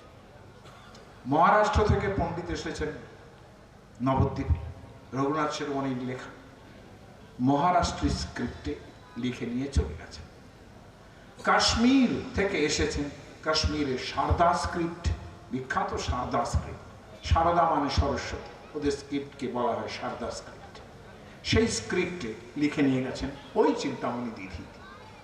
নেপাল অঞ্চল তার তর্নার দিকটা নেওয়ারি স্ক্রিপ্ট, সেই স্ক্রিপ্টে লিখে গেছেন হিমাচল প্রদেশের অঞ্চলের লোকেরা। একই বই, অনুমান দ্বিধীতি। এখন এই যে বইটা যখন আলটিমেট সময় এলো ঊনবিংশ শতাব্দীতে, কি করে সব হচ্ছে, এগুলো সব কপি। আমরা কিন্তু এখনো পর্যন্ত রঘুনাথ শিরোমণির যে অরিজিনাল চিন্তামণি দ্বিধীতি, যেটা বাংলা স্ক্রিপ্টে লেখা, আমাদের হাতে নেই। সেটা রয়েছে লন্ডনের ইন্ডিয়া অফিস লাইব্রেরিতে। ভাবা যায় কি? সেটা কিন্তু অরিজিনালটা আমাদের কাছে নেই, কিন্তু কপি আছে অনেকগুলো। কপিস্ট যে লিখছে, সে লিখে গেল। কপিস্ট কারা ছিল? জেনারেলি তখনকার দিনে যারা ক্যালিগ্রাফি খুব ভালো করতো, তারা কায়স্থ হতেন। কৌটিল্য এবং চাণক্যের রোল যিনি করেছেন মুদ্রারাক্ষস নাটকের মধ্যে, সেখানে কৌটিল্যের মুখ দিয়ে বলছেন কায়স্থ ইতি লঘ্বী মাত্রা। কায়স্থ তো ও ভালো লেখা জানে, হ্যাঁ হতে পারে ব্রাহ্মণের থেকে খারাপ, কিন্তু সে লেখাটা খুব ভালো লেখে, তার লেখাটা অসাধারণ। ক্যালিগ্রাফি যারা করতেন তারা এই গ্রন্থগুলো টুকে আমাদের কাছে এশিয়াটিক সোসাইটিতে যান, নবদ্বীপে যান, এখনো আপনি চিন্তামণি দ্বিধীতির অন্তত 10 থেকে 15 কপি পাবেন।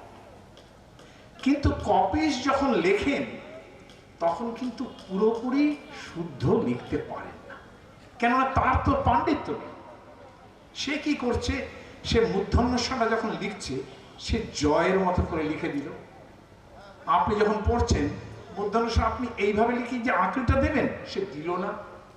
কিংবা এরকম করে লিখে এরকম একটা ডট মেরে দিল, আপনি বুঝতে পারলেন না। আপনি ভাববেন এটা অন্তস্থ যাওয়া না, এটা মূর্ধন্যস্বর। আপনি যখন বই তৈরি করবেন সেটা থেকে আপনি বুঝতে পারছেন না। এরকম করে এমনও হয়েছে অনেক লেটার পড়ে গেছে, শব্দ পড়ে গেছে, পণ্ডিতরা কি করেন তখন, ধরা যাক ইংলস তিনি এখানে নব্বন্যায় পড়তে এসেছিলেন, তিনি বই এডিট করছেন। কিভাবে এডিট করবেন? সাহেব কিন্তু কিভাবে এডিট করছেন, তিনি ওই তামিল স্ক্রিপ্টের জায়গায় যে বই শঙ্কর ভট্ট নিয়ে গেছেন সেটা দেখলেন, মহারাষ্ট্রে যেটা গেছে সেটা দেখলেন, কাশ্মীরে যেটা গেছে সেটা দেখলেন, সবগুলো একসঙ্গে জড়ো করে তিনি ঠিক করলেন কোনটা আছে কোনটা নেই, শব্দগুলো ঠিকঠাক কোনটা আছে। তিনি নিজে সংস্কৃত জানেন, বুঝতে পারছেন এইটা হবে বলে আন্দাজ করে একটা জায়গায় কারেক্ট রিডিং আছে, যেটা বাংলায় নেই সেটা কারেক্ট তামিলে রয়েছে, যেটা তামিলে নেই সেটা হয়তো সারদা স্ক্রিপ্টে রয়েছে। এইরকম করে একে বলে কোলেক্ট করা। আমি কিন্তু বারবার বলছি, একটা বই করতে কি লাগছে এইটা বোঝানোর চেষ্টা করছি। শুধু যে একটা বই তৈরি করছেন, শুধু কি পরিমাণ তপস্যা। তপস্যা মানে আপনারা জানেন যে বসে মেডিটেশন করেন। নো, তপ মানে হচ্ছে কৃচ্ছ সাধন, যাতে শরীরে তাপ উৎপন্ন হয়। আপনি যে বসবেন, বসে ঠান্ডা মাথায়, ওটাকে তপস্যা বলে না। তপস্যা মানে আপনি পরিশ্রম করছেন যেটার পেছনে, তাকে বলে তপস্যা। তপ, যা তপ ধাতু থেকে আসছে, যাতে আপনার যে পরিশ্রম করলে আপনার শরীরে তাপ তৈরি, সেইটা হচ্ছে তপস্যা। তো এই যে লোকটা 4 জায়গায় ঘুরে ঘুরে কপিস্ট তো হয়ে গেল, যে কপিস্ট যে নকল করছে, ক্যালিগ্রাফি খুব ভালো জানে বটে, কিন্তু তার তো সংস্কৃতের জ্ঞান নেই। সে জানে, সেটা জানার পরে সে যখন বই লেখা শেষ হচ্ছে, যখন চিন্তামণি দিদিটি বলে হ্যাঁ এটি রঘুনাথ কৃতে, রঘুনাথ শিরোমণি কৃতে, এটা হচ্ছে চিন্তামণি দিদিতে, তারপরে কপিস্টের একটা বক্তব্য থাকে। কপিস্ট সব জায়গায় একটা কপিস্ট, তিনি তার লেখাটা লেখেন। লেখা লিখতে গেলে তিনি লেখেন কি, যে লেখাটা লেখেন সেটা আপনাদের প্রত্যেক শ্রাদ্ধ বাসরে, বিবাহ বাসরে, অন্নপ্রাশনী বাসরে পুরোহিতের মুখ থেকে একই শব্দ উচ্চারিত। পুরোহিত কি করে জানেন? লাস্টে যখন সব শেষ হয়ে গেল তখন যদক্ষরম পরিভ্রষ্টম মাত্রাহীনঞ্চ যদ ভবেত পূর্ণং ভবতু তৎসর্বম তৎপ্রসাদাৎ জনার্দন ওম হরি ওম হরি ওম হরি। অর্থাৎ যে অক্ষর পরিভ্রষ্ট, আমি বলতে বলতে আপনাকে মন্ত্র পড়াচ্ছি, পুরোহিত মন্ত্র পড়াচ্ছেন, একটা অক্ষর বাদ চলে গেল। যদক্ষরম পরিভ্রষ্ট, মাত্রা বিন্দু, অর্থাৎ যেখানে র বিন্দু দিতে হবে, মাত্রা বিন্দু বিসর্গর যে হানি হল, যদক্ষরং পরিভ্রষ্টম মাত্রাহীনম চ যদ ভবেৎ। আপনি এ লিখবেন, উপরে একটা মাত্রা দিয়ে দিলেই সেটা তয়রফলা হয়ে গেল। তাহলে আপনি তয়রফলা লিখলেন অথচ মাত্রাটা দিলেন না, তখন সেটা এ হয়ে গেল। কপিস্ট সেটা জানে যে তিনি এই কর্ম করে ফেলেছেন, যদক্ষরম পরিভ্রষ্টম, এই করে সে কিন্তু গ্রন্থ শেষ করে বলবে যে অমুক সময় আমি এই অমুক জায়গায় বসে আমি এই গ্রন্থটি কপি শেষ করি। এই এতগুলো কপি দেখে তারপরে একটা ইংলস বই তৈরি করবেন, তারপরে অনন্তলাল ঠাকুর একটা বই তৈরি করবেন। অনন্তলাল ঠাকুর সিলনে গেছেন একটা অলংকারের বই শুধু তৈরি করার জন্যে। সিলনের নিজস্ব স্ক্রিপ্টে সংস্কৃত লেখা রয়েছে সেখানে। আপনি কি জানেন যে ন্যায় বিন্দু বলে একখানা বই যখন এলেন, মোহাম্মদ বিক্রমশিলা মহাবিহার ধ্বংস হয়ে গেল, আলা বখতিয়ারউদ্দিন খিলজি এলেন, তিনি ভাবলেন যে ওখানে বোধহয় একটা ফোর্ট রয়েছে, ভেঙে দিলেন, সমস্ত বৌদ্ধরা পুঁথি নিয়ে পালিয়ে গেল নেপালে, এবং রাতারাতি সংস্কৃতের সমস্ত স্ক্রিপ্ট, নেওয়ারি নেপালি স্ক্রিপ্ট, তিব্বতী স্ক্রিপ্টে ট্রান্সফার হয়ে গেল। এমন অনেক বই আছে, ন্যায়বিন্দু তার একটা অন্যতম উদাহরণ, ধর্মকীর্তির লেখা, সেটা শুধু তিব্বতী স্ক্রিপ্টে পড়ে, তিব্বতী থেকে ট্রান্সফার করে এক্সাক্ট সংস্কৃতে কি হতে পারে সেটা কিন্তু সংস্কৃত এবং তিব্বতী যারা দুজনে জানেন সেইটা তারা করে দিতে পারছেন। আমি শুধু বলবো, একটা বই তৈরির পিছনে তপস্যাটা কোথায়, পরিশ্রমটা কোথায়? মহাভারত একটা মহাভারত, আমি তো বারবার বলছি যে মহাভারত নিয়ে আমি থাকি, আপনারা খুব বোর ফিল করছেন, বিরক্ত বোধ করছেন, জ্ঞান দিচ্ছি বলে, হ্যাঁ এটা বোঝানোর চেষ্টা করছি আজকে যা এত সহজে পাচ্ছি তার মূল্যটা কত। এক একখানা বই তাতে যে কত কত শ্যামা পোকার পাক পুড়ে যায় সেটা বোঝার দরকার আছে। ঘটনা হচ্ছে মহাভারত কি হলো, মহাভারতের যে সমস্ত বিশাল পুনাতে যে তৈরি হলো, পুনাতে ভান্ডারকার রিসার্চ ইনস্টিটিউটে মহাভারত তৈরি হলো, আপনারা কি জানেন এটা যে there is no script for Sanskrit? এটা জেনে রাখুন আমার কাছে, আপনারা বিশ্বাস করতে পারবেন না। যারা ভাবছেন যে দেবনাগরী স্ক্রিপ্টটা সংস্কৃতের স্ক্রিপ্ট, নো। এইখানেই কিন্তু এই ভারতবর্ষে যা আমাদের ওই নতুন যে সরকার 2014 সাল থেকে বিরাজ করছেন তারা বোঝেন না যে মাল্টিলিঙ্গুয়াল যে জায়গাটা কি ইম্পর্টেন্ট আমাদের দেশে। মাল্টিলিঙ্গুয়াল প্রত্যেকটা দেশ আছে সেখানে। মহাভারত যখন তৈরি হচ্ছে তার কিন্তু কোনো সংস্কৃত স্ক্রিপ্ট সেকালে ছিল না। 12 থেকে অর্থাৎ বলা যায় 10th to 12th সেঞ্চুরি এইসব সময় দেবনাগরী স্ক্রিপ্টের উদ্ভব হয়েছে হিন্দুওয়ালাদের মধ্যে। আশুতোষ মুখার্জি যিনি বিখ্যাত মানুষ, তিনি এডুকেশনের সব জায়গায় থাকতেন, তিনি 19বিংশ শতাব্দীতে একেবারে কাশীতে গিয়ে সেখানে একটা মিলন মঞ্চে বসে পণ্ডিতদের সঙ্গে বসে Devanagari script would be used for Sanskrit, এটা সেইখানে ঠিক হয়েছিল। Devanagari is not the script of Sanskrit, সংস্কৃতের কোনো স্ক্রিপ্ট ছিল না। তাহলে কিভাবে লেখা হতো? যেই সংস্কৃত জানছে সে তার তামিলের লোক তামিল ভাষায় লিখছে, তামিল স্ক্রিপ্টে লিখছে, বাংলার লোক বাংলা স্ক্রিপ্টে লিখছে, হ্যাঁ, কাশ্মীরের লোক কাশ্মীরি সারদা স্ক্রিপ্টে লিখছে, মহারাষ্ট্রের স্ক্রিপ্টে লিখছে। এইগুলো যখন একাকার করে বই তৈরি করার দরকার হলো তখন কিন্তু এই বাংলার বইও গেছে, বাংলার লেখা মহাভারত গেছে, সব কিন্তু সংস্কৃতে লেখা, স্ক্রিপ্ট আলাদা। এই যে মাল্টিলিঙ্গুয়াল জায়গাটা আমাদের দেশ, তার কত মূল্য, এই মূল্যটা কিন্তু এইখানে যে সমস্ত প্রদেশের স্ক্রিপ্টগুলো একদম শেষ পর্যন্ত একটা সঠিক মহাভারতের জন্ম দিল। যে কোনটায় কোন শব্দ হবে সেটা কিন্তু এই এতগুলো দেশে ম্যানুস্ক্রিপ্ট মিলিয়ে তবে কিন্তু একটা বই তৈরি হয়েছে। ভান্ডারকার ওরিয়েন্টাল ইনস্টিটিউট থেকে মহাভারত বেরোলো, সেটা দেবনাগরী স্ক্রিপ্টেই বেরিয়েছে, রোমান স্ক্রিপ্টেও লেখা যায়। আমি বলতে চাইছি একটা বই কতটা তপস্যা তার পেছনে থাকে যে সেই তপস্যার পর একটা বই তৈরি হতো। এবং এটা তো বিশ্বাস করবেন যে আজকে যে বই পাচ্ছেন আজ থেকে ঠিক 150-200 বছর আগেও কি অবস্থা ছিল একটা বই তৈরি করার পিছনে। 150-200 বছর ছেড়ে দিন, আজ থেকে 50 বছর আগে একটা দেশ পত্রিকা আমরা কবে পেয়েছি? হ্যাঁ, আমরা যখন অল্প বয়স, অর্থনীতি তো তখন সেই রকম এখন ছিল না, যারা বারমুডা পরে ঘুরে বেড়াচ্ছেন সেই রকম অবস্থা ছিল না, তাই না? অর্থনীতিটা এই জায়গায় ছিল না। আমাদের একটা সন্দেশ পত্রিকা পেতে অনেক কাঠখড় পড়তে হতো। একটা বই পেতে, একটা বই যদি পাওয়া যেত তাহলে আমরা কত লোকে মিলে সে বইটা পড়তাম সেটা কল্পনাও করা যায়, আপনারা ভাবতেও পারবেন না এখন। এবং আমার জীবনের কথা আমি বলি, আমি কোনোদিন পাঠ্যপুস্তক নতুন বইতে পড়েছি বলে মনে পড়ে না। আমি রাজবাড়ী অঞ্চলে থাকতাম তখন, কেরতলা শ্মশানের পাশে।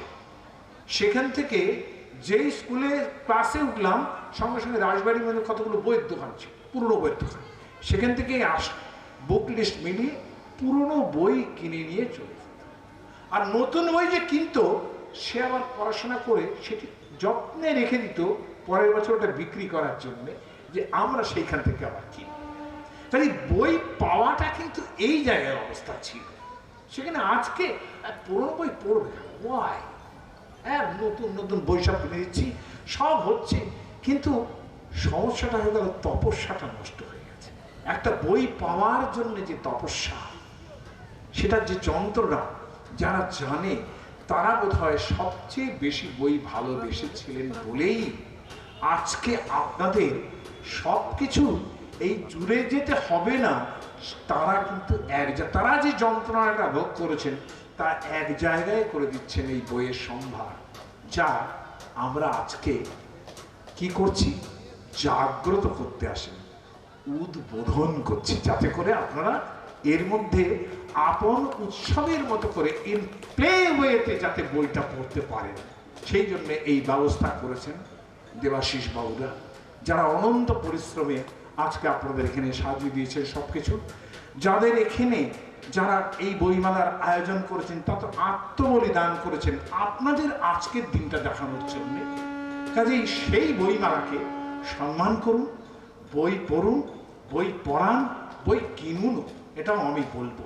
কারণ তা না হলে পাবলিশারেই বা তো একেবারে মুখে ফিরে যাবে, তারা তো একটু ব্যবসা করবেন, তাদের তো সেই সুযোগটা দিতে হবে।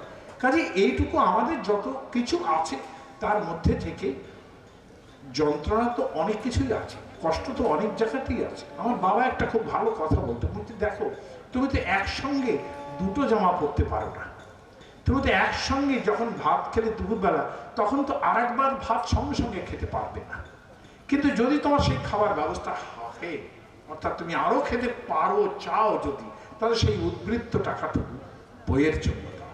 আমি সেইটা বলবো যে আপনারা সেইটা চিন্তা করবেন, যে সেইভাবে বই কেনার চিন্তা করবেন। সকলকে ধন্যবাদ, আমার এখানে এসে খুব ভালো লাগে। কালই যার প্রাণ ঝরে গেছে তাঁরই স্মরণে প্রতি বছরের মতো এবছরও তাঁর স্মৃতি পুরস্কার দেওয়া হবে, যা তুলে দেওয়া হবে ডক্টর চঞ্চল কুমার মণ্ডলের হাতে। সামনে এসে দাঁড়ানোর জন্য অনিল ঘড়াই তার নামাঙ্কিত স্মৃতি পুরস্কার, অনিল ঘড়াই পুরস্কার ডক্টর চঞ্চল কুমার মণ্ডল তার হাতে তুলে দিচ্ছেন নৃসিংহপ্রসাদ ভাদুড়ী। এবারে কয়েকটি বই প্রকাশ অনুষ্ঠান। প্রথমেই বর্তমানে সম্পাদনা করেছেন শ্রীমতী সর্বাণী ঘড়াই।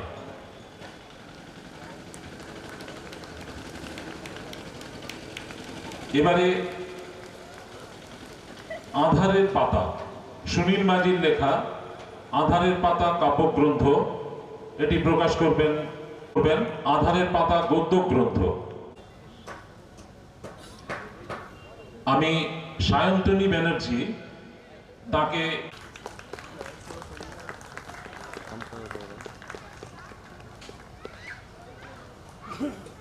প্রকাশনী থেকে প্রকাশিত হয়েছে সায়ন্তনী ব্যানার্জির কবিতা।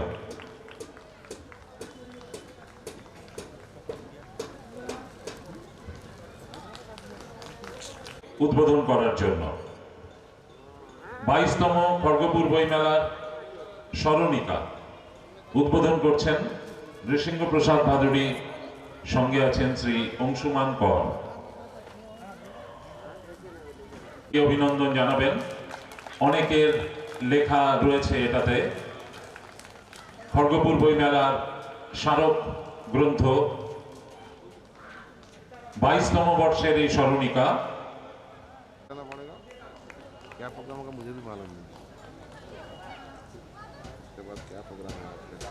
দেবাশিস চৌধুরী সম্পাদক, বিধান আঢ্য, বইমেলা কমিটির সম্পাদক।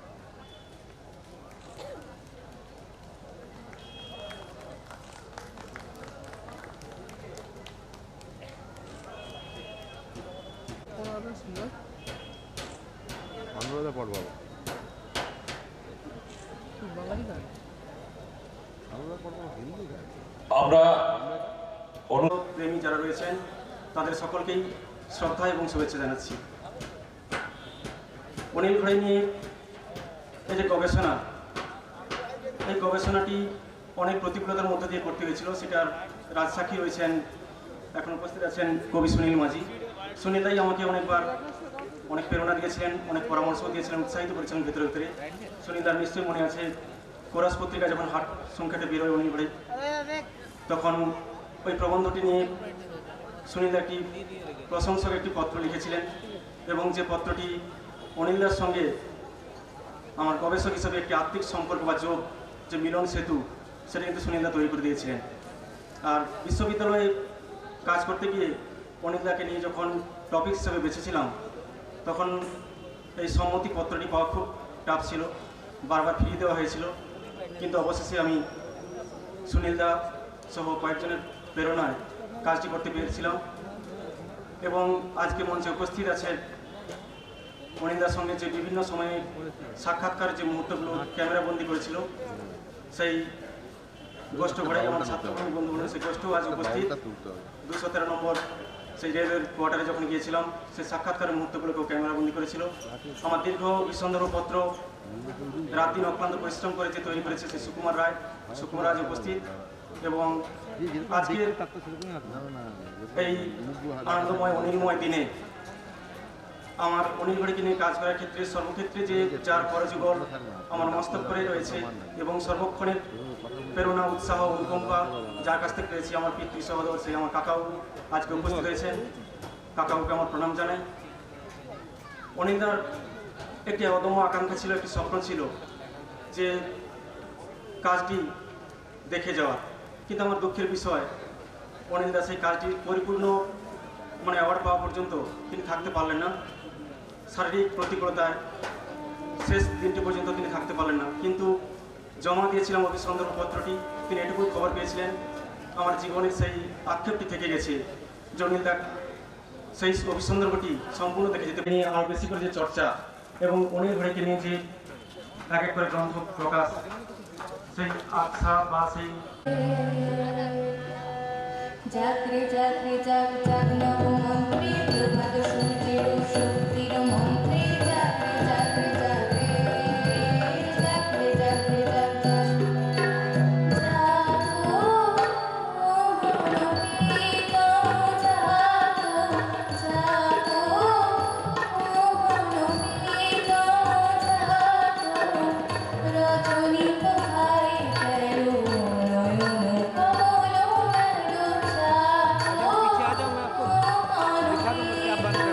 জাগরে জাগ জাগ নবমন্ত্রী প্রভাত সূর্যের শক্তির কাজ করো গুঞ্জে ওলি গুঞ্জে তবু ফুটেছে মঞ্জরি সন্ধ্যেবেলা পড়তে বসে অঙ্কে ভুল করি আমি তখন নবম শ্রেণী আমি তখন 16 ব্রিজের ধারে বেণী মাধব লুকিয়ে বলে যায়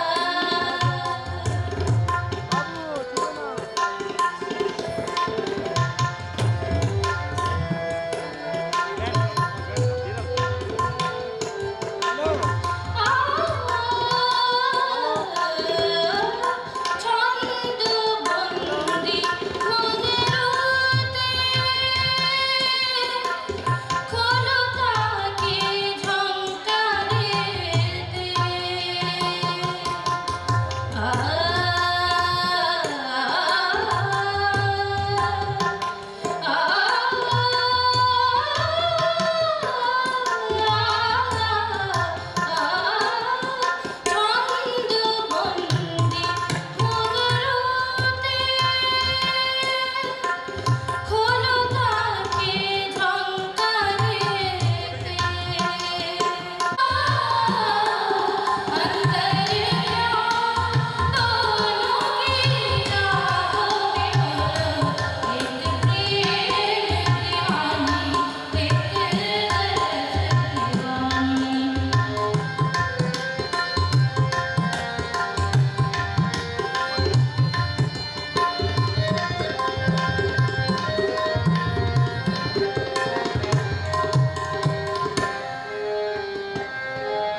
কমিটিকে আমায় আমন্ত্রণ জানানোর জন্য। আর বেশি কথা না বলে, যাকে ছাড়া আমাদের আবৃত্তি চর্চা অসম্পূর্ণ, সেই বিশ্বকবির লেখা আমার খুব প্রিয় একটি কবিতা দিয়ে শুরু করছি। চিত্ত যেথা ভয় শূন্য, উচ্চ যেথা শির, জ্ঞান যেথা মুক্ত, যেথা গৃহের প্রাচীর, আপন প্রাঙ্গণ তলে দিবস সর্পরি, বসুধারে রাখে নাই খণ্ড ক্ষুদ্র করি। যেথা বাক্য হৃদয়ের উৎস মুখ হতে উচ্ছ্বসিয়া উঠে, যেথা নির্বারিত স্রোতে দেশে দেশে দিশে দিশে কর্মধারা ধায়, অজস্র সহস্রবিধ চরিতার্থতায়। Where the mind is without fear and the head is held high, where knowledge is free, where the world has not been broken up into fragments by narrow domestic walls, where words come out from the depth of truth, where tireless striving stretches its arms towards perfection, যেথা তুচ্ছ আচারের মরু বালু রাশি, বিচারের স্রোতপথ ফেলে নাই গ্রাসী, পৌরুষেরে করেনি শতধা, নিত্য যেথা তুমি সর্বচিন্তা কর্ম আনন্দের নেতা, নিজ হস্তে নির্দয়ে আঘাত করিপিত, ভারতের সেই স্বর্গে কর জাগরিত।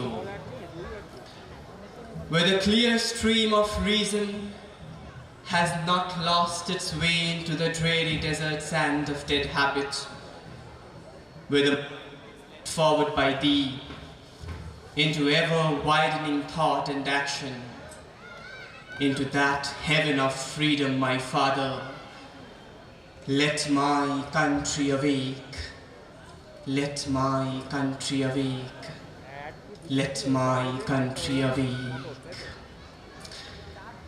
আমার শেষ নিবেদন কবি সুনীল গঙ্গোপাধ্যায়ের লেখা খুব জনপ্রিয় একটি কবিতা।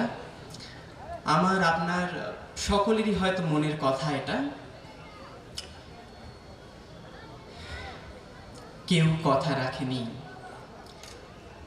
33 বছর কাটলো, কেউ কথা রাখেনি।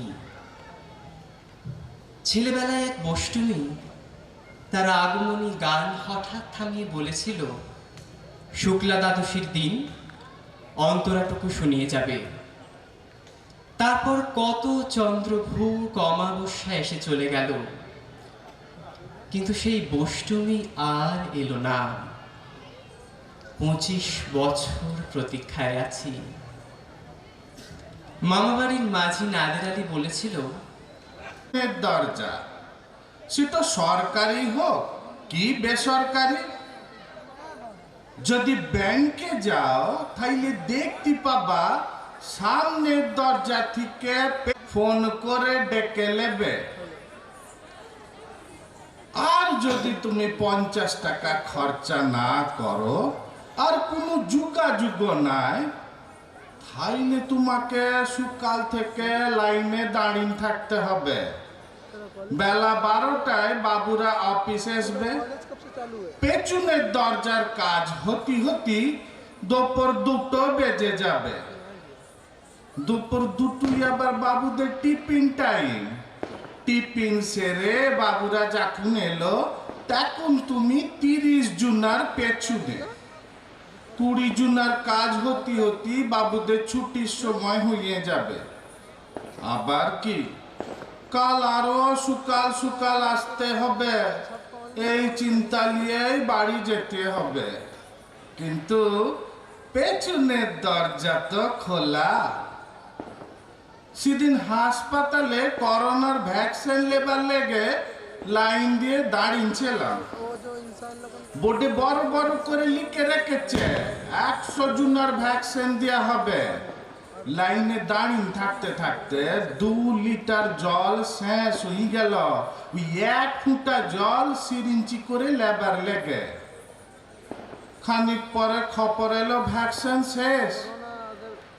এদিকে মন্টু কলার তুলে হাসপাতাল থেকে বেরিয়ে এসে আমাকে বলছে, কাকা তাইলে আমি যাই, তুমি আসো।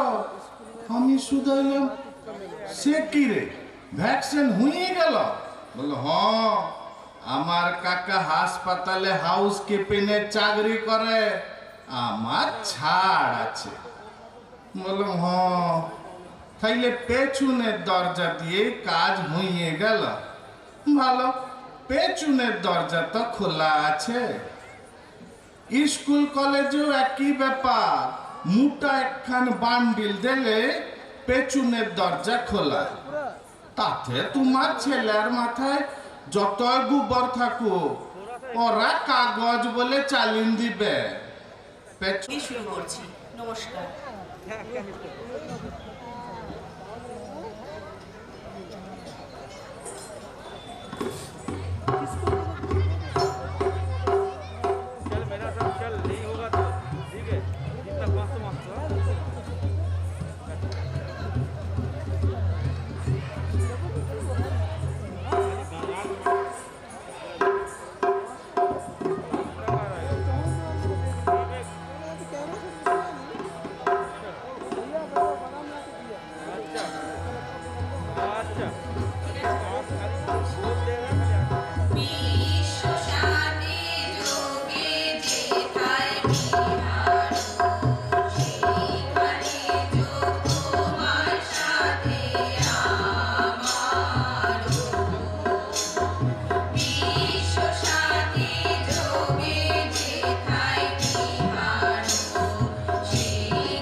এবার লোকগীতি পরিবেশন করছি আমরা।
এসো শ্যামল সুন্দর, এসো শ্যামল সুন্দর, আনো তব তপহরা কৃষাহরা সঙ্গ শোধা, বিরোহিণী চাহিয়া আছে আকাশে।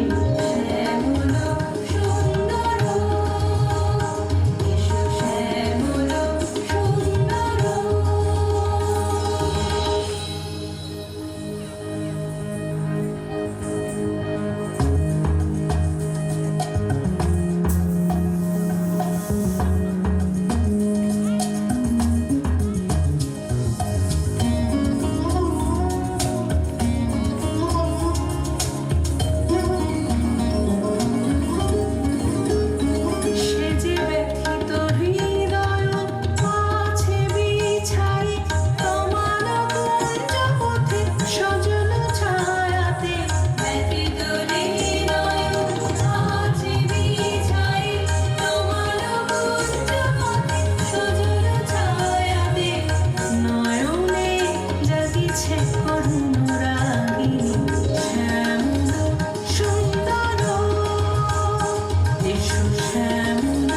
সুন্দর।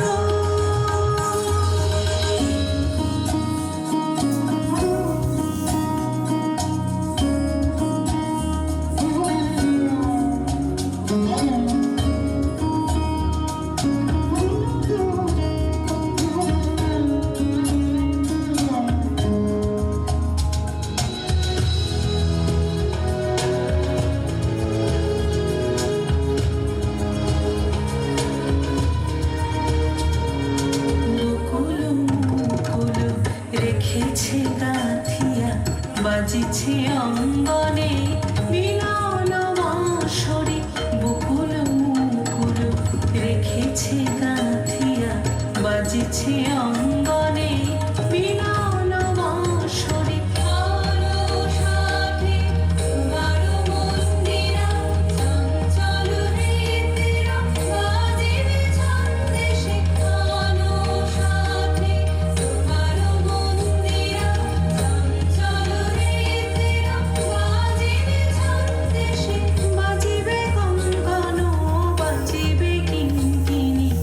বাজিবে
এসো এসো হে বিচিত্র বিধানে, এসো দুঃখে সুখে এসো মরণে, এসো নিত্য নিত্য সব কর্মে, এসো দুঃখে সুখে এসো মরণে, এসো নিত্য নিত্য সব কর্মে, এসো সকল কর্ম অবসানে, এসো গন্ধে বরণে গানে, তুমি নব নব রূপে এসো প্রাণে, এসো গন্ধে বরণে এসো গানে, এসো গন্ধে বরণে গানে,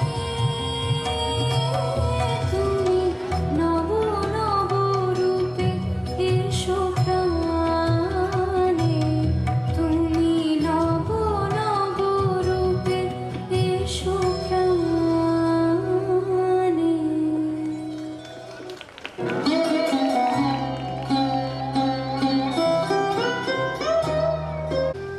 যে আনন্দ ফুলের বাসে, যে আনন্দ পাখির গানে, যে আনন্দ অরুণ আলোয়, যে আনন্দ শিশুর প্রাণে, যে আনন্দ বাতাস বহে, যে আনন্দ সাগর জলে, যে আনন্দ ধুলের কণায়, যে আনন্দ তৃণের দলে, যে আনন্দ আকাশ ভরা, যে আনন্দ তারায় তারায়, যে আনন্দ সকল সুখী, যে আনন্দ রক্তধারায়, সে আনন্দ মধুর হয়ে তোমার প্রাণে পড়ুক ছড়ে, সে আনন্দ আলোর মতো থাকুক তব জীবন ভরে।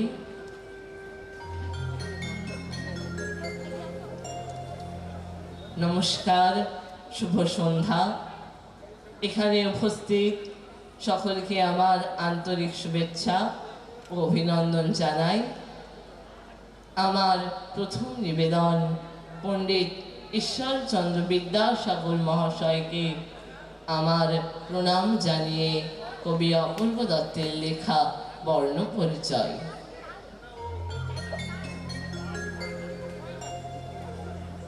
ঠিক মনে নেই, তখন বোধ হয় 5-6, চতুর্দিকে অচেনা সব, গা ছমছম ভয়। মাঝে মধ্যে দাদার খাতা কলম নিয়ে খেলি, বাবা হেসে বলতো, আবার এসব কোথায় পেলি? মনে আছে সেবার সরস্বতী পুজোর দিনে বাবা আনলো শহর থেকে স্লেট পেন্সিল কিনে। কাল কিঙ্কর জ্যাঠামশাই পুজো করার পর আমায় করে নিয়ে বলল, এই নে এটা ধর। তাকিয়ে দেখি স্লেটের ওপর ছোট্ট একটা বই। আমি বললাম, এটা খালা, বাঘ ভাল্লুক কই? এই বইটাই দেখেছিলাম দাদার বইয়ের গাদায়, মাঝখানে এক ঢ্যামড়া ছবি, লালচে নাকি সাদায়। আমি তখন কি বা বুঝি, মুচকে একটা ছেলে। ওই বয়সে কেউ খুশি হয় স্লেট পেন্সিল পেলে?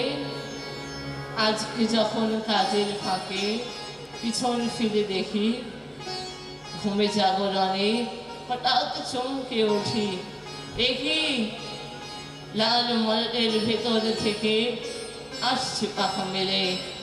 মাধব, ভুবন, অভয়, নবীন, হাজার দামাল ছেলে। হাসতে হাসতে আসছে ওরা, ভাসছে খুশির ভেলায়। ভাসতে ভাসতে উঠছে মেতে আকার ইকার খেলায়। হায় রে কবে হারিয়ে গেছে সেই সে ছোট্টবেলা, হারিয়ে গেছে মায়ের সঙ্গে লুকোচুরি খেলা, হারিয়ে গেছে পেন্সিল, দাদার কলম খাতা। এখন শুধু হাতের বেড়ায় শুকনো স্মৃতির পাতা। আসবে না আর আসবে না সে 5 পেরিয়ে 6, সাগর থেকে কুড়িয়ে আনি বর্ণ পরিচয়।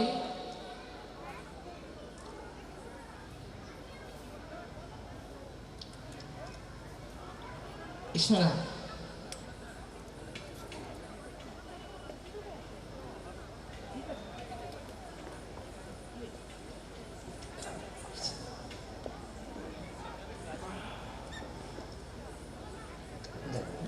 আমার শেষ নিবেদন কবি অন্নদা শঙ্কর রায়ের লেখা ব্যঙ্গমা ব্যঙ্গমী।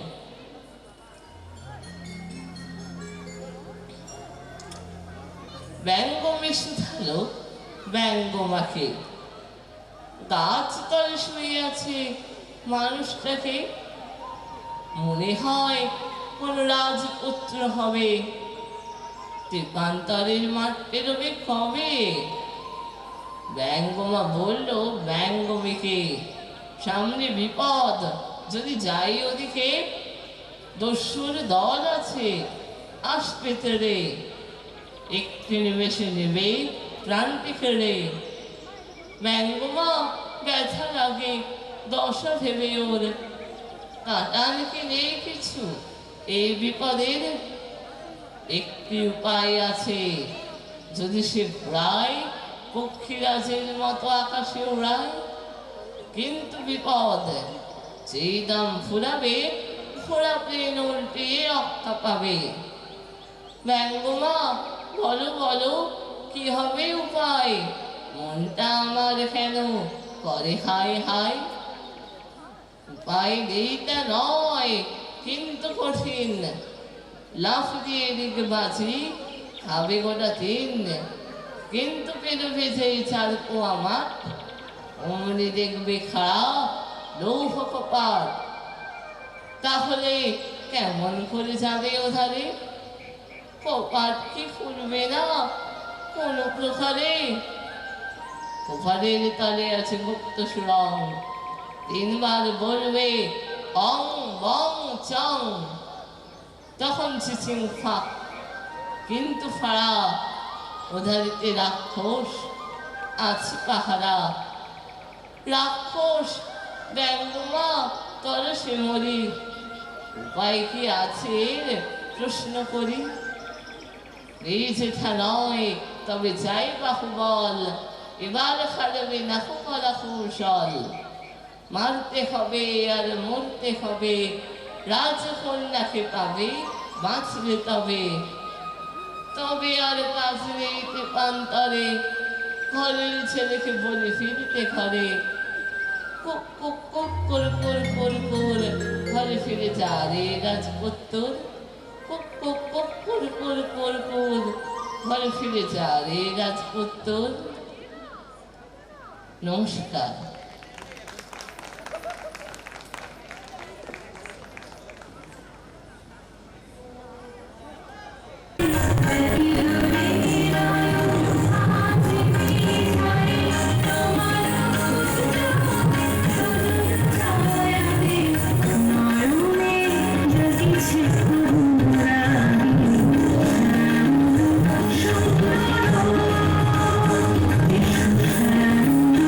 সুন্দর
করে শুনি তোমার প্রশান্ত বুকের স্পন্দনগুলি থেমে গেছে কবে, তবু তারা নাড়া দিয়ে যায়, আমাদের বুক দুলে ওঠে আজও বাংলার মাটি, বাংলার জল অনন্ত উচ্ছ্বাসে।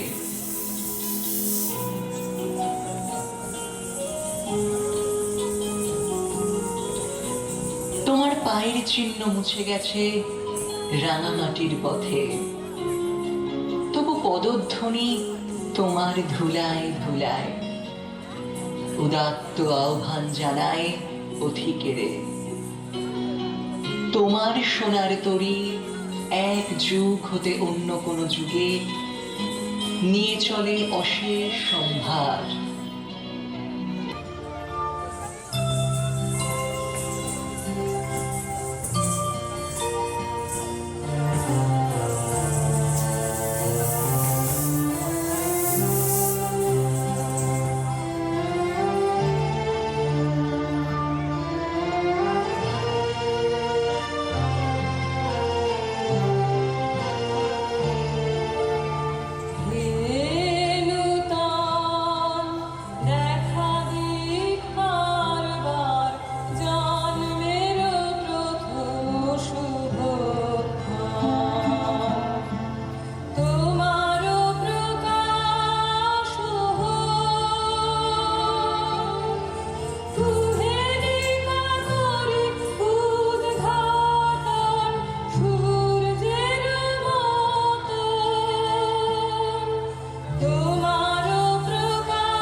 বৈশাখী প্রকৃতির নতুন জন্ম, আমাদেরও নতুন জন্ম এই বৈশাখে, 25শে বৈশাখে, রবি ঠাকুরের জন্মদিনে।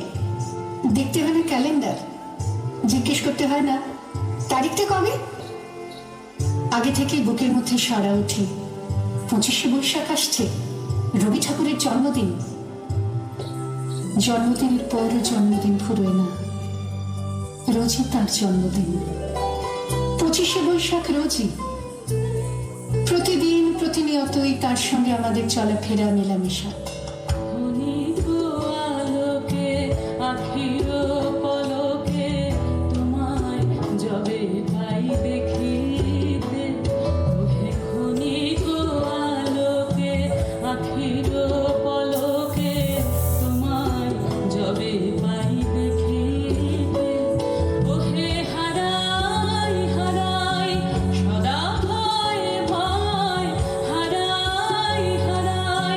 সদা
ভাষা রবি ঠাকুরের, আমাদের প্রেমের চিঠিতে রবি ঠাকুর।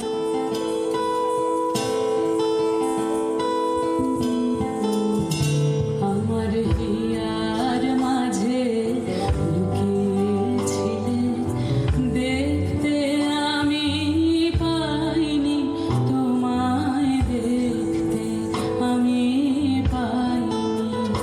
আমার হিয়ার মাঝে লুকিয়েছিলে, বাহির পানে চোখ মেলেছি, বাহির পানে আমার হৃদয় পানে যায়নি। আমার হিয়ার মাঝে লুকিয়েছিলে, দেখতে আমি পাইনি তোমায়, দেখতে আমি পাইনি। পরীক্ষার খাতায় রবি ঠাকুর, আমাদের গভীর আনন্দ অথবা গোপন ব্যথার গান রবি ঠাকুরের।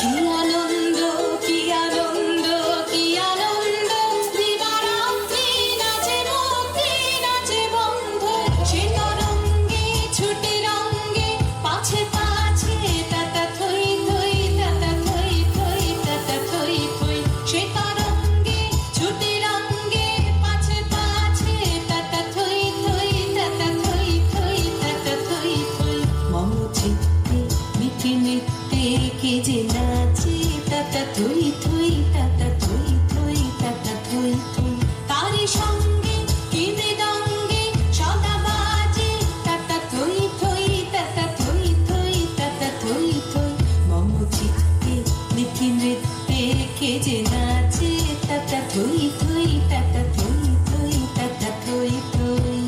স্বদেশকে চোখের দৃষ্টি করে রাখা জাতীয়তাবাদ রবি ঠাকুরের, বিদেশকে চোখের সামনে দৃষ্টান্ত করে রাখার আন্তর্জাতিকতা রবি ঠাকুরের, আমাদের সংস্কৃতিকে মাটির কাছাকাছি এগিয়ে নিয়ে যাওয়ার সংকল্পে রবি ঠাকুর, আমাদের সভ্যতাকে দানবের হাত থেকে ছিনিয়ে নেওয়ার সংগ্রামে রবি ঠাকুর। ও আমার দেশের মাটি, তোমার পরে ঠেকাই মাথা। ও আমার দেশের মাটি, তোমার পরে ঠেকাই মাথা। তোমাতে বিশ্বময়ীর, তোমাতে বিশ্বময়ের আঁচল পাতা।